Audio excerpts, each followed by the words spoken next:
नमस्कार दोस्तों, मैं हूं अनीता सिंह। दोस्तों, धान की रोपाई हो चुकी है और लगभग 20 से 25 दिन का धान हो गया। तो अब बेस्ट समय है कि धान में ज़्यादा से ज़्यादा फुटाव हो, ज़्यादा से ज़्यादा कल्ले निकले, बढ़वार बहुत अच्छी हो। उन सब के लिए आपको क्या कार्य करना चाहिए, साथ ही धान में रोगों का अटैक नहीं होना चाहिए। आगे चल कर के पत्ता लपेट सुंडी वगैरह या किसी भी टाइप के कीटू वगैरह का अटैक भी नहीं होना चाहिए। तो उनको ध्यान में रखते हुए, बीमारियों को, कीटों को ध्यान में रखते हुए आप ज़्यादा से ज़्यादा फुटाव कैसे ले सकते हैं, अच्छी पैदावार के लिए आपको क्या कार्य करना चाहिए, आज की वीडियो में डिटेल से डिस्कस करूंगी। दोस्तों, अगर आप धान की खेती कर रहे हैं, आज का वीडियो आपके लिए बहुत इंपॉर्टेंट होने वाला है, एंड तक जरूर बने रहें। दोस्तों, धान की फसल में सबसे इम्पोर्टेंट होता है कि सही समय पे सही तरीके से फर्टिलाइजर डालें। चाहे रोगों का अटैक हो, कीटों का अटैक हो या फिर ज़्यादा फुटाव लेना हो। धान में क्या करते हैं, मोस्टली किसान भाई करते हैं कि डीएपी डाल दिया, यूरिया डाल दिया, ये सागरिका डाल दिया। और कई बार तो गलतियां यहाँ तक भी हमने देखा है कि डीएपी के साथ में भी जिंक मिला करके डाल देते हैं, जिंक सल्फेट। ना डीएपी का रिजल्ट मिलेगा, ना ही जिंक सल्फेट का रिजल्ट मिलेगा। तो क्या क्या डालना है, किस मात्रा में डालना है।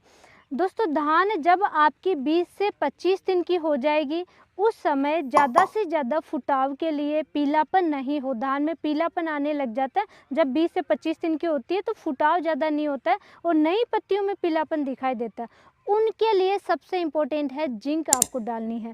जिंक की कमी धान में नर्सरी में भी देखने को मिलती है, फुटाव के समय में भी जिंक की कमी आती है, आगे चल कर के भी जिंक की कमी बहुत ज़्यादा देखने को मिलता है।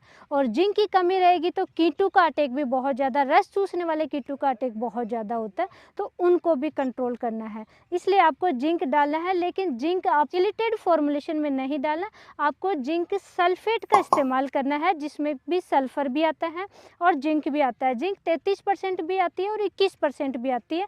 तो सल्फेट फॉर्मुलेशन में चाहे 21% वाला यूज करें या 33% वाला यूज करें, दोनों में ही सल्फर आता है। बेस्ट फॉर्मुलेशन है, इसका आपको इस्तेमाल करना चाहिए। सेकंड, आप देखिए कि फेरस की कमी होगी। फेरस की कमी से किसी भी, चाहे सब्जियों की फसल हो, चाहे धान हो या कोई भी फसल हो, फेरस की कमी होगी तो लट का अटैक बहुत ज़्यादा होता है। पत्ता लपेट सुंडी का अटैक तो धान में बहुत ज़्यादा नुकसान करता है। स्टेम बोरर की समस्या आने लग जाती है, जैसे ही आप इसका स्टेम खींचोगे तो ऊपर आ जाएगा, और जब अटैक, हैवी अटैक हो जाता है, तब आपको निशानी पता चलती है कि स्टेम अंदर से सूखने लग जाता है। तो वो तो नुकसान हो गया, उसकी भरपाई नहीं होगी। इसलिए आपको क्या करना है, फसल में मजबूती रहे, लट का किसी भी टाइप की स्टेम बोरर हो, चाहे पत्ता लपेट सुंडी हो, किसी भी टाइप की सुंडी का अटैक नहीं हो, उसके लिए फेरस की कमी नहीं होनी चाहिए। तो फेरस सल्फेट का इस्तेमाल करना है, ताकि उसमें भी सल्फर आए और फेरस भी आ जाए। तो दो फर्टिलाइजर हो गए दोस्तों, जिंक सल्फेट और फेरस सल्फेट। तीसरा फर्टिलाइजर दोस्तों, आप ये देखिए कि क्लोरोफिल बनता है, यानी हरापन फसल में आता है। जो खाना बनेगा, फसल खाना बनाएगी तो खाना बनता है, क्लोरोफिल बनता है। मैग्नीशियम और नाइट्रोजन दोनों को मिलकर के खाना बनाते हैं पौधे, क्लोरोफिल बढ़ता है, क्लोरोफिल बनता है। तो उसके लिए क्या हो गया, आपको मैग्नीशियम भी डालना है और नाइट्रोजन। तो धान में सबसे ज़्यादा नाइट्रोजन की आवश्यकता होती है, इसलिए किसान भाई यूरिया के बैग भर भर के डालते हैं। मैग्नीशियम भी दोस्तों आपको चिलिटेड फॉर्मुलेशन में नहीं डालना है, मैग्नीशियम सल्फेट का इस्तेमाल करना है। अब दोस्तों, आपने कहेंगे कि ये क्या है, ये तो कोई अलग फर्टिलाइजर नहीं है भाई। जिंक सल्फेट है, फेरस सल्फेट है, मैग्नीशियम सल्फेट है और यूरिया है। अलग क्या है? अलग दोस्तों, इसमें आपको मिलाना है सीवीड एक्सट्रैक्ट, समुद्री शैवाल, समुद्री खरपतवार जिसे कहते हैं। अलग अलग कंपनियों के कई अलग अलग नामों से आता है सीवीड एक्सट्रैक्ट फर्टिलाइजर, जैसे कि इफ़को की सागरिका आता है, बायोविटा पीआई इंडस्ट्रीज का बायोविटा आता है, या धनजाइम जी, बायोजाइम जी, कई फर्टिलाइजर आते हैं जिनमें कि सीवीड आता है। किसी का भी आप इस्तेमाल कर सकते हैं। बेस्ट रहेगा कि किसान भाई सबसे ज़्यादा इफ़को की सागरिका इस्तेमाल करते हैं, रिजल्ट उसका कम मिलता है या नाम मात्र का रिजल्ट मिलता है। आपको इस वीडियो में मैं क्लियर कर रही हूँ, अगर सीवीड का रिजल्ट चाहिए तो सबसे बेस्ट ऑप्शन तो है कि आपके विश्वसनीय डीलर से जो खुला आता है, जो कंपनियों को सप्लाई होता है ये बनाने के लिए, वो 80% 85% वाला सीवीड एक्सट्रैक्ट खुला आता है, वो आप लीजिए। अगर कोई आपके डीलर संपर्क में है तो उनसे लीजिए। या फिर आप वो नहीं ले सकते, कोई डीलर से संपर्क नहीं है, तो आप बायोवीटा का इस्तेमाल कर लीजिए। सीवीड में बायोवीटा का अच्छा रिजल्ट मिल जाता है, सागरिका का रिजल्ट कम मिलता है। लेकिन सागरिका का इस्तेमाल क्यों करते हैं किसान भाई? क्योंकि वो सस्ता आता है। सस्ता आए लेकिन रिजल्ट कुछ भी नहीं मिल रहा है, थोड़ा सा महंगा आएगा बायोवीटा, उसका आप इस्तेमाल कीजिए। 1 एकड़ में कम से कम 5 से 8 केजी 10 केजी तक आप बायोवीटा का इस्तेमाल कर सकते हैं। और इन्हीं के साथ में दोस्तों रूट डेवलप अच्छा होना चाहिए, जड़ों का विकास अच्छा होना चाहिए, फुटाव एकदम से बहुत ही शानदार होना चाहिए। तो उनमें आपको क्या करना है, ह्यूमिक एसिड भी साथ में ही मिला लेना है। और ह्यूमिक एसिड 98% वाला शुद्ध ह्यूमिक एसिड लेना है, जो फ्लैक्स टाइप में मार्केट में मिल जाए तो वो बहुत ही अच्छा है। 98% शुद्ध किसी भी कंपनी का ह्यूमिक एसिड 500 ग्राम इन फर्टिलाइज़र के साथ में मिक्स करना है। एक बार मैं मात्रा आपको क्लियर कर देती हूँ। यूरिया जब धान की क्रॉप 20 से 25 दिन की हो जाए तो यूरिया आपको लेना है 35 से 40 केजी। पूरा बैग नहीं डालना है, इस चीज़ का ध्यान रखिए। अभी क्रॉप इतनी ज़्यादा बड़ी नहीं है कि 1 एकड़ में आप 1 बैग डाल दें। 35 से 40 केजी यूरिया लेना है, 5 केजी आपको जिंक सल्फेट लेना है, 5 केजी आपको मैग्नीशियम सल्फेट लेना है, और फेरस सल्फेट 2 केजी यूज करेंगे तब भी आपको अच्छा रिजल्ट मिल जाएगा। 2 से 3 केजी आप फेरस सल्फेट ले लीजिए। 5 से 8 केजी आप सीवीड एक्सट्रैक्ट ले लीजिए जैसे कि बायोवीटा, और 500 ग्राम मात्र आपको ह्यूमिक एसिड लेना है। ये कॉम्बिनेशन बना करके छिट्टा विधि से डाल दीजिए जैसे अभी किसान भाई डाल रहे थे। ये हम जहाँ खड़े हैं ये क्रॉप बहुत ही छोटी है, अभी ज़्यादा दिन की नहीं हुई है। आपकी क्रॉप 20 से 25 दिन की हो जाए उस बीच में आपको डालना है।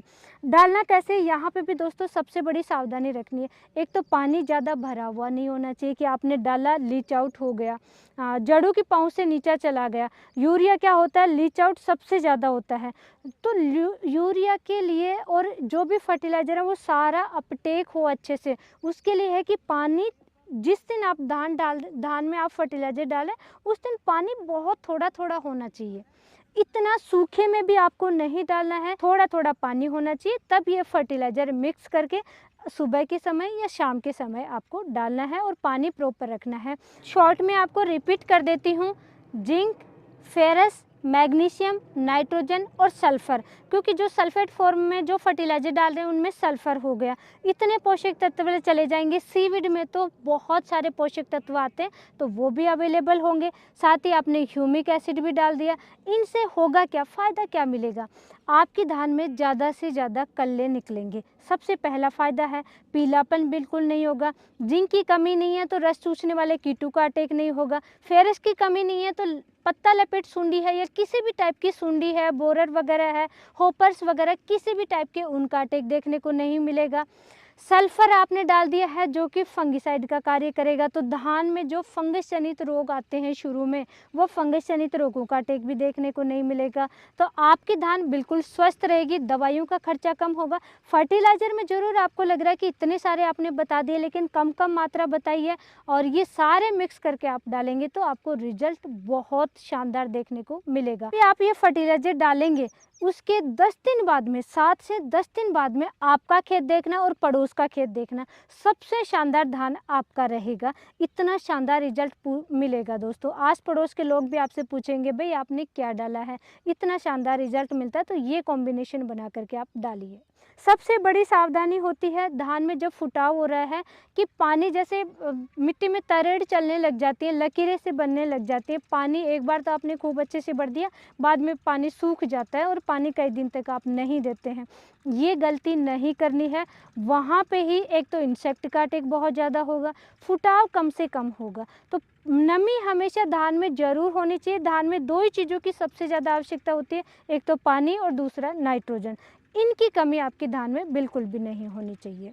और ऐसी ही लाइव नॉलेजफुल जानकारी के लिए वीडियो को लाइक कीजिए, चैनल को सब्सक्राइब कीजिए, ज़्यादा से ज़्यादा शेयर ज़रूर करें। धन्यवाद।